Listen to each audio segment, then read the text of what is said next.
Hey guys, welcome back to my channel. நான் மௌலி சுதேஷ். இன்றைக்கு நாங்க என்ன பார்க்க போறோம்னு சொன்னா நிறைய ஸ்கின் கேர்ல இருக்கக்கூடிய நல்லது கெட்டது பற்றி தான் பார்க்க போறோம். அதில் இப்போ ரீசெண்டாக யூடியூப்ஸ்ல எல்லாம் நிறைய ஹோம் ரெமெடிஸ் எல்லாம் வந்து கொண்டிருக்கு. நிறைய ஹவுஸ் ஒய்ஃப்ஸ் லேடிஸ் எல்லாம் போட்டுட்டு இருக்கிறாங்க. அதில் இருக்கக்கூடியதில் நல்லது கெட்டது பற்றி தான் நான் கதைக்க போகிறேன். ஸோ இந்த வீடியோ ஸ்கிப் பண்ணாமல் பாருங்கள். பெண்கள் உங்களுக்கு கண்டிப்பாக இந்த வீடியோ யூஸ்ஃபுல்லாக இருக்கும். நீங்கள் வீட்டில் ஸ்கின் கேர் ட்ரை பண்ணுறவங்களா இருந்தால் கண்டிப்பாக இந்த வீடியோ உங்களுக்கு தேவைப்படும்.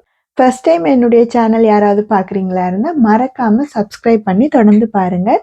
கண்டிப்பாக உங்களுக்கு யூஸ்ஃபுல்லாக. ஓகே ஃப்ரெண்ட்ஸ், இப்போ நான் வீடியோவுக்கு போகும்போது ஒரு சில விஷயங்களை கிளியர் பண்ணி கொள்ளலாம்னு நினைக்கிறேன்.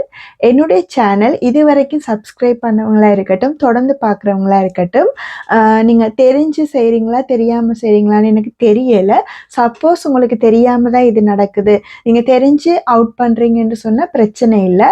ஆனால் நீங்கள் தெரியாமல் செய்கிறீங்களா இருந்தால் உங்களுக்கு நான் இந்த விஷயத்த வடிவாக சொல்லிடுறேன். என்னென்னு சொன்னால் சப்ஸ்கிரைப் பண்ணுறது. நான் ஒவ்வொரு தடவையும் வீடியோ ஸ்டார்ட் பண்ணும்போது புதுசாக யாராவது பார்க்குறீங்களா இருந்தால் சப்ஸ்கிரைப் பண்ணி தொடர்ந்து பாருங்கன்னு சொல்லி தான் ஸ்டார்ட் பண்ணுறேன். ஆனால் நிறைய சப்ஸ்கிரைபர்ஸ் என்னுடைய சேனல்ஸ்லேருந்து அடிக்கடி லீவ் ஆகி அட் ஆகி கொண்டிருக்கிறீங்க. அது ஏற்கனவே இருக்கிறவங்களா இல்லை நீங்கள் ஆல்ரெடி சப்ஸ்கிரைப் பண்ணியிருந்து திருப்பி திருப்பி கிளிக் பண்ணுறீங்களான்னு எனக்கு கொஞ்சம் டவுட்டாக இருந்தது. ஸோ அதை தெளிவுபடுத்துறதுக்காக வடிவாக சொல்கிறேன். நீங்கள் முதல் தடவை இது வரைக்குமே பார்க்கல, ஃபர்ஸ்ட் டைம் என்னுடைய சேனலுக்கு வரீங்கன்னு சொன்னால் ஒரு தடவை சப்ஸ்கிரைப் பண்ணுங்கள். அதுக்கப்புறம் பெல் ஐக்கான் பக்கத்தில் இருக்கும், அதில் ஆல் என்ற பட்டனை கிளிக் பண்ணி விட்டீங்கன்னா அதுக்கு பிறகு நீங்கள் எப்பயுமே செய்ய தேவையில்லை. ஒரு தடவை செய்தால் போதும். தொடர்ந்து நான் போடுற வீடியோஸ் அப்டேட்ஸ் உங்களுக்கு லிங்க்ல வந்து கொண்டிருக்கும். ஆனால் நீங்கள் ஏற்கனவே சப்ஸ்கிரைப் பண்ணிட்டீங்க, என்னுடைய சேனல் தொடர்ந்து பார்க்குறீங்களான்னு சொன்னால் நீங்கள் சப்ஸ்கிரைப் பண்ண தேவையில்லை. திருப்பி போய் நீங்கள் அதை கிளிக் பண்ணிங்கன்னா நீங்கள் அன்சப்ஸ்கிரைப் பண்ணுறதா ஆயிரும். ஸோ நீங்கள் திருப்பி திருப்பி போய் ஏற்கனவே பண்ணவங்க செய்ய வேணாம். நீங்கள் தெரிஞ்சு லீவ் ஆகுறீங்கன்னா பிரச்சனை இல்லை. தெரியாமல் செய்கிறீங்களா இருந்தால் ஒரு தடவை செக் பண்ணி கொள்ளுங்க. கண்டிப்பாக இது எனக்கு நிறைய நாளாக இருந்த டவுட். என்ன சொன்னால் ஒரு 50-40 கிட்ட லீவ் ஆகி அட் ஆகி திரும்ப திரும்ப அது ரிட்டர்ன் ஆகி கொண்டிருக்கு. அதுக்காக தான் இந்த மெசேஜ் சொல்லியிருக்கேன். ஸோ நீங்கள் ஃபர்ஸ்ட் டைம் பார்த்தா மட்டும் சப்ஸ்கிரைப் பண்ணுங்கள் போதும். ஏற்கனவே பண்ணவங்க செய்ய தேவையில்லை. ஓகே, இப்போ நாங்கள் வீடியோ பார்த்தீங்கன்னு சொன்னால் இப்போ ரீசெண்டாக இருக்கட்டும், இப்போ சமீப காலமாக நிறைய பேர் ஸ்கின் கேர் ரெமெடிஸ் நிறையவே போட்டு கொண்டிருக்கிறாங்க. அதாவது ஹோம்மேட் ஸ்கின் கேர் ப்ராடக்ட்ஸாக இருக்கட்டும், டிப்ஸஸாக இருக்கட்டும் கணக்க வருது. அதில் சிலது பார்த்தீங்கன்னா உண்மையிலே நல்ல விஷயம் தெரிஞ்சு போடுறவங்களும் இருக்காங்க. நிறைய ஃபேக் போடுறாங்க. அதாவது எங்களுக்கு காட்டும் போது ஒரு விஷயத்தை காட்டுறாங்க, ஆனால் அதில் அவுட்புட் எங்களுக்கு கரெக்டாக காட்டுறது இல்லை. இதை நீங்கள் எத்தனை பேர் நோட் பண்ணியிருப்பீங்கன்னு எனக்கு தெரியல. அது தமிழ்லேயும் இருக்குது, வேறு வேறு சேனல்ஸ்லேயும் இருக்குது. இப்போ எங்களுக்கு தம்ப்நெயிலில் தான் நாங்கள் இம்ப்ரெஸ் ஆவோம். அதிகமாக தம்ப்நெயிலில் பார்த்து தான் நீங்கள் எல்லாருமே இம்ப்ரெஸ் ஆகி போவீங்க. ஆனால் தம்ப்நெயிலில் இருக்கிற விஷயம் உங்களுக்கு உள்ளுக்கு இருக்காது. ஆனால் நீங்கள் அந்த வீடியோ ஃபுல்லாக பார்த்துருப்பீங்க. ஸோ என்ன செய்கிறாங்கன்னு சொன்னால் இப்போ லிப் பாம்ஸ், க்ரீம்ஸ் எல்லாம் இருக்கட்டும். ஃபர்ஸ்ட்டு நான் சொல்கிறேன், நீங்கள் வீட்டில் ஒரு விஷயம் ட்ரை பண்ண போகிறீங்கன்னா கண்டிப்பாக இதை ஃபாலோ பண்ணுங்கள். என்ன சொன்னால் நிறைய பேருக்கு தவறாக அதை செய்து வீட்டில் ஸ்கின்ல அலர்ஜிஸ் ஆக்கும்.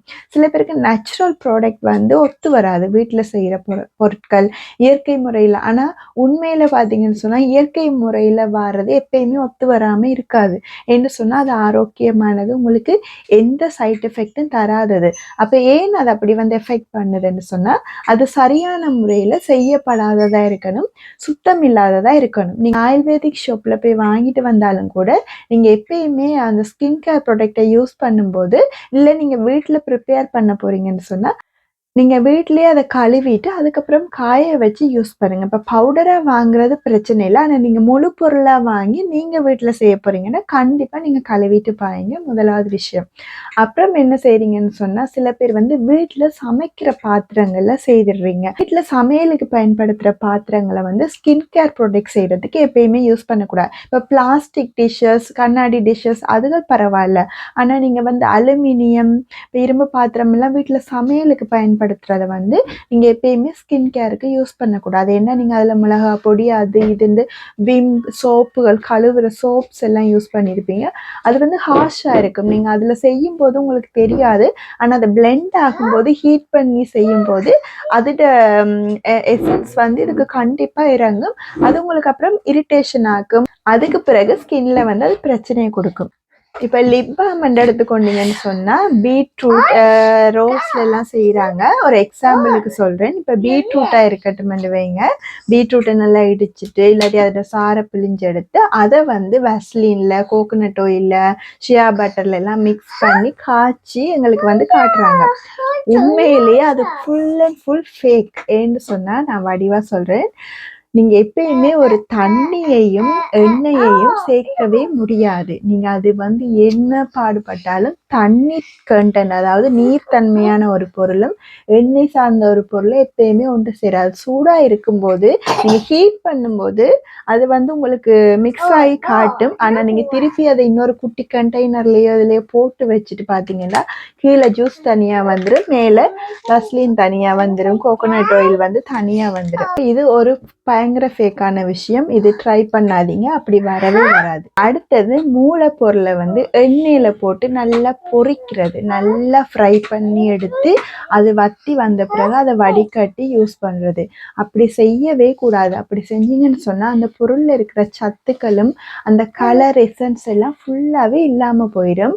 அதோட வந்து அது ஹெல்த்தியாகவும் இருக்காது. அதை விட ஒரு மோசமான விஷயம் நாற்றம். அதாவது நீங்க வந்து பீட்ரூட்டையோ ரோஸையோ வந்து எண்ணெயில போட்டு பொரிச்சிங்கன்னா அந்த ஸ்மெல் வந்து சமையல் வாசனை, பொரியல் வாசனை வந்துடும். அதுக்கப்புறம் நீங்க வந்து அதை இப்போ பார்த்தீங்கன்னு சொன்னால் ஒனியன் ஹேர் ஆயில்னு சொல்லி வெங்காயத்தை எண்ணெயில போட்டு பொரிச்சு, வெள்ளைப்பூடை வந்து பூண்டை எண்ணெயில பொரிச்சு எல்லாம் யூஸ் பண்றாங்க.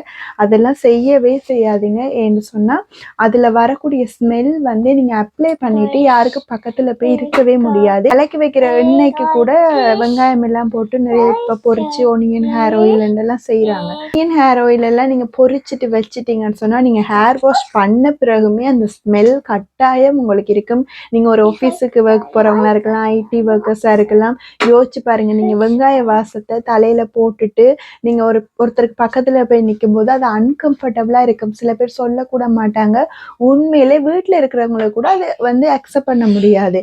வெங்காயம் நல்லது, வெள்ளைப்பூடு நல்லது, அதை வந்து சாப்பாட்டுல எடுத்துக்கொள்ளுங்க. பச்சை வெங்காயத்தை வந்து நீங்க ஒரு நாளைக்கு ஒரு 2 சின்ன வெங்காயம் 3 வந்து டெய்லி சாப்பாட்டுல ஈவினிங் டைம்ல, மார்னிங்ல எடுத்தா ஸ்மெல் வரும், ஈவினிங் டைம்ல எடுத்துக்கொள்ளுங்க. அது உங்களுக்கு வந்து ஹெல்ப் பண்ணும். நீங்க தலையில போட்டு தேய்ச்சாதான் ஹெல்ப் பண்ண மாட்டீங்க, சாப்பிட்டாலுமே அது உடம்புக்கு நல்லதுதான். ஸோ நீங்க வந்து எப்பயுமே எண்ணெயில பொரிச்சு எந்த ஸ்கின் கேர் ப்ராடக்டையும் வந்து ட்ரை பண்ணாதீங்க. அது உண்மையா ஒரு தவறான விஷயம். அது வந்து நல்லது இல்லை. உங்களோட நீங்க சப்போஸ் நைட்ல பீட்ரூட் ஆயில் அந்த மாதிரி கூட யூஸ் பண்றீங்கன்னு சொன்னா, இப்ப வீட்டுல கல்யாணமான பெண்கள் என்று சொன்னா ஹஸ்பண்டுக்கு பக்கத்துல போய் நீங்க நல்லா பொரிச்ச எண்ணெயை பூசிட்டு படுத்தீங்கன்னு சொன்னா அந்த ஸ்மெல் அவங்களுக்கே கம்ஃபர்டபுளா இருக்காது. கண்டிப்பா திட்டுவாங்க, என்ன பொரிச்ச வாசனை வருதுன்னு. ஸோ நீங்க அதெல்லாம் விட்டுருங்க. நீங்க எப்பயுமே நான் என்னுடைய சேனல்ல நீங்க வந்து என்னுடைய சேனல் பார்க்கறதுக்காக நான் சொல்லல, சரியான முறையில எப்படி எசென்சியல் ஆயில் வந்து நீங்க வீட்டுல எடுக்கலாம்னு சொல்லி நான் கண்டினியூஸா போடுறேன். அது வந்து உங்களுக்கு நல்ல ஹெல்ப்ஃபுல்லா இருக்கும். எண்ணெயில பொரிக்காம நீங்க வந்து ஒன்று சன்லைட்ல வைக்கணும், இல்லாட்டிக்கு நீங்க சுடுதண்ணில டபுள் பாயில் பண்ணீங்கன்னு சொன்னா உங்களுக்கு கலரும் அதோட அந்த சத்தும் வந்து டெட் ஆகாம உங்களுக்கு நல்ல பியூரா கிடைக்கும். அதை வந்து நீங்க நிறைய நாளைக்கு வச்சு யூஸும் பண்ணலாம். அது உங்களுக்கு எந்த கெட்ட ஸ்மெல்லுமே தராது. அந்த மாதிரி ட்ரை பண்ணுங்க.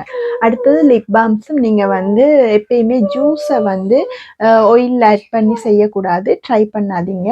நீங்க வந்து பவுடர், ட்ரையா பவுடர் ஆட் பண்ணி தான் நீங்க செய்யணும். அதாவது நீங்க இப்போ ரோஜா பூல செய்ய போறீங்கன்னா இல்லாட்டி பீட்ரூட்ல செய்ய போறீங்கன்னா நல்லா காய வச்சு அந்த பவுடரை நல்லா ஃபைனா நல்லா தின்னா பவுடரா சலிச்சு வச்சுட்டு, உங்களுக்கு இப்போ வெஸ்லின்ல போட போறீங்கன்னா வெஸ்லினை வந்து அடுப்புல சூடாக்காம சுடுதண்ணில வச்சு சூடாக்குங்க. இல்லை லைட்டா கேண்டில் வச்சு மெழுகு திரியில லைட்டா ஹீட் பண்ணீங்கன்னாலே அது மெல்ட் ஆயிரும். அதுக்கப்புறமா அந்த பவுடரை வந்து மிக்ஸ் பண்ணி நீங்கள் வந்து யூஸ் பண்ணுங்கள். நல்லா உங்களுக்கு அந்த கலர் வந்து ஓரளவு கிடைக்கும்.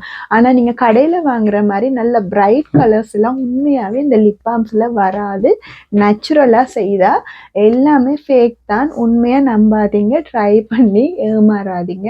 ஸோ இந்த விஷயத்தை வந்து நான் உங்களுக்கு இன்றைக்கு பதிவு செய்கிறேன். ஒரு விஷயம், நிறைய என்ற சேனல் பார்க்குறவங்களில் ஒரே சாரி ட்ரப்பிங் கேட்டுக்கொண்டே இருக்கிறீங்க. விதவிதமாக சாரி ட்ரப்பிங் போட சொல்லி. உண்மையாக சொல்கிறேன், நான் வந்து பொய் சொல்ல விரும்பல. நான் யூரோப்பில் இருக்கிறேன். எனக்கு நான் இருக்கிற இடத்துல வந்து சாரீஸ் வெரைட்டிஸாக வந்து எனக்கு வாங்கவும் முடியாது. சப்போஸ் நான் வச்சிருக்கிற சாரியில் செய்கிறதா இருந்தாலும் எல்லாத்துக்குமே ப்ளவுசஸ் வந்து ஃபிட் ஒன் இல்லை. ஸோ கொஞ்சம் கஷ்டமாக இருக்குது அதை வந்து ஹேண்டில் பண்ண. என்னுடைய சேனல் வந்து சாரி ட்ரப்பிங் சேனல் இல்லை. சாரி கட்ட தெரியாதவங்க தெரிஞ்சிருக்கணுமென்றதுக்காக தான் நல்ல ஒரு பேசிக்லேருந்து ஒரு சில சாரி ட்ரப்பிங் என்கிட்ட இருந்த சாரீஸை வச்சு செஞ்சேன் நான். ஆனால் நீங்கள் வெரைட்டியாக கேட்கல, அதுக்கான மாடல் ஸ்கர்ட்ஸ் அதெல்லாம் எனக்கு கலெக்ட் பண்ணுறது கொஞ்சம் இங்கே எனக்கு கஷ்டம். ஸோ அன்கம்ஃபர்டபுளாக இருக்குது. அதனால தான் நான் சாரி ட்ரப்பிங் போடுறத குறைச்சேன் நான். ஆனால் உங்களுக்கு நல்ல முறையில் ப்ளீட்டிங், ஃபோல்டிங், நார்மல் ட்ரப்பிங், அதோட வேறு வெரைட்டி ட்ரப்பிங்ஸ் எல்லாம் இந்த சேனலில் போட்டிருக்கிறேன். நீங்கள் பேசிக்காக உங்களுக்கு சாரியே கட்ட தெரியாதவங்களுக்கு நல்லா பழகிக்கொள்ளக்கூடிய மாதிரி நீட்டாக போட்டிருக்கிறேன். உங்களுக்கு விரும்பினா நீங்கள் அதை பார்த்து தெரிஞ்சுக்கொள்ளுங்க. ஆனால் நீங்கள் புதுசாக வெரைட்டியாக கேட்குறது வந்து எனக்கு கண்டிப்பாக செய்ய முடியாது. அதனால் நான் கொஞ்சம் சாரி ட்ரப்பிங்கை வந்து கொஞ்சம் குறைச்சிருக்கேன். நான் மேக்கப்ஸும் ஸ்கின் கேர் சம்மந்தமானது மட்டும்தான் நிறைய அதிகமாக போடுவேன். மெயினாக சாரி ட்ரப்பிங் இல்லாதனால அதை வந்து நான் குறைச்சிருக்கிறேன். உங்களுக்கு எல்லாமே பிளெண்டிங்காக வரும். சாரி ட்ரப்பிங் இல்லாமல் மேக்கப்ஸில் ஏதாவது உங்களுக்கு தேவையான விஷயங்கள் இருந்தேன்னு சொன்னால் நீங்கள் எனக்கு கமெண்ட் பண்ண, நான் உங்களுக்கு வந்து என்னால் முடிஞ்ச நான் கண்டிப்பாக ட்ரை பண்ணி அப்டேட் பண்ணுவேன். ஸோ இது ஒரு விஷயம் மறந்துடாதீங்க. சாரி ட்ரப்பிங் தனியாக என்னால் அதிலே கான்சென்ட்ரேட் பண்ண முடியலை. வெரைட்டியாக என்னால் போட முடியாது. அதுக்கேற்ற மாதிரி என்னோட இப்போ ஃபெசிலிட்டிஸ் இல்லை. ஸோ சாரி, கோவிச்சு கொள்ளாதீங்க. இன்றைக்கு மெயினாக நாங்கள் இந்த ஸ்கின் கேரில் இருக்கிற விஷயங்கள் பற்றி தான் சொல்ல வந்தேன். நான் தொடர்ந்து உங்களுக்கு வந்து நான் வீட்டில் நல்ல ஹெல்த்தியான ஸ்கின் கேர் வந்து தந்து கொண்டிருப்பேன். நீங்கள் தொடர்ச்சியாக பாருங்கள், உங்களுக்கு கண்டிப்பாக யூஸ்ஃபுல்லாக இருக்கும். உங்களுக்கு ஸ்பெசிஃபிக்காக ஏதாவது ஸ்கின் கேர் ரெமெடி தேவைப்பட்டால் கூட நீங்கள் கமெண்ட் பண்ணால் நான் கேட்குற விஷயங்களையும் வந்து நான் உங்களுக்கு ஷேர் பண்ணுவேன். அதோட நீங்கள் மேக்கப் சம்மந்தமாகவும் தொடர்ந்து பார்க்கலாம். இப்போ நான் சொன்ன விஷயங்கள் எல்லாம் நீங்கள் தயவு செஞ்சு மறந்துடாதீங்க. பொரிச்சு நீங்கள் வந்து ஸ்கின் கேர் யூஸ் பண்ணக்கூடாது. அதோட வெங்காயம், வெள்ளைப்பூடை தவிர்த்துருங்க. வீட்டு பாத்திரங்களை தவிர்த்துருங்க. அடுத்தது லிப் பாம் எல்லாம் ட்ரை பண்ணிக்க லிக்விடோட ஆயிலை வந்து தவிர்த்துருங்க. இதெல்லாம் செஞ்சீங்கன்னா உங்களுக்கு ஒரு ஹெல்த்தியான நல்ல ஸ்கின் கேர் ப்ராடக்ட்ஸ் கிடைக்கும். ட்ரை பண்ணி பாருங்கள். உங்களுக்கு இந்த வீடியோ கண்டிப்பாக யூஸ்ஃபுல்லாக இருந்திருக்கும்னு நம்புகிறேன். என்னுடைய சேனல் பார்க்குறவங்க தயவு செஞ்சு உங்களுக்கு பிடிச்சிருந்தேன்னு சொன்னால் லைக் பண்ணி கமெண்ட் பண்ணுங்கள். அது பயனுள்ளதாக இருக்குன்னு சொன்னால் நீங்கள் உங்களோட ஃப்ரெண்ட்ஸோடையும் ஷேர் பண்ணி தொடர்ந்து பாருங்கள். பண்ணாதான் எனக்கு வந்து உங்களுக்கு அது எந்த அளவுக்கு யூஸ்ஃபுல்லாக இருக்குன்னு சொல்லி எனக்கும் தெரியும். உங்களுக்கு தொடர்ந்து என்னுடைய அப்டேட்ஸ் கிடைச்சி கொண்டிருக்கு. மறக்காமல் புதுசாக பார்க்குறவங்க சப்ஸ்கிரைப் பண்ணி தொடர்ந்து பாருங்கள். உங்களை நான் ஓகே ஃப்ரெண்ட்ஸ், உங்களை நான் இன்னொரு வீடியோவில் நல்ல ஒரு பதிவில் சந்திக்கிறேன். Take care, bye bye.